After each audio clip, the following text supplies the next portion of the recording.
hinihila nilang net na yan, tsaka yung hinihila doon, magkarugtong yan, iisa.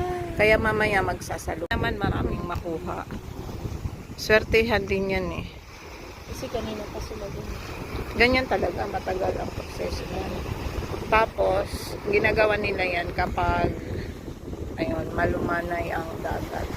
Akala ko, pag pumunta sila sa laot ng isla, doon nila bababa yung lambat. May mga lambat, sakay na ng bangka. Mga malalapit siya na yun.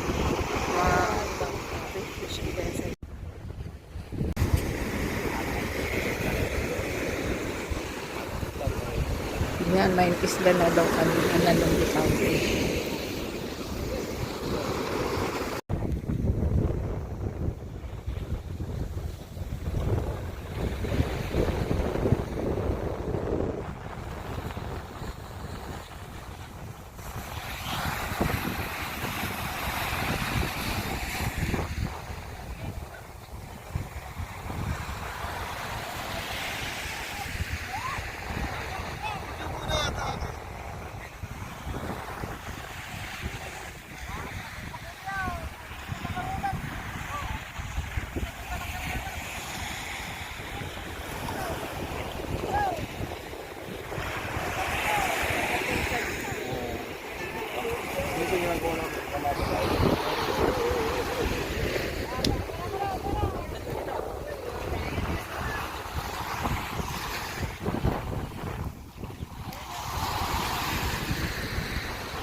Ko ang mamdilan.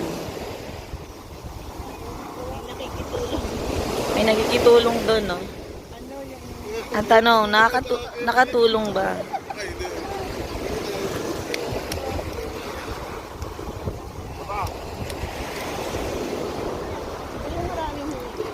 Sana.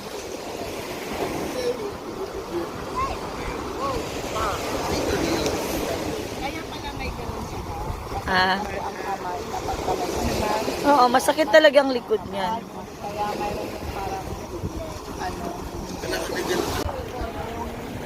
Wag kayong aalis dyan hanggang hindi na iahon lang. Mas ano pa sila.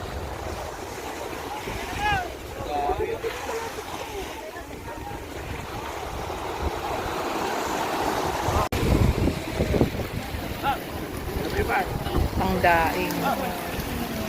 Sana marami din wala lang. Ay, may stonefish po.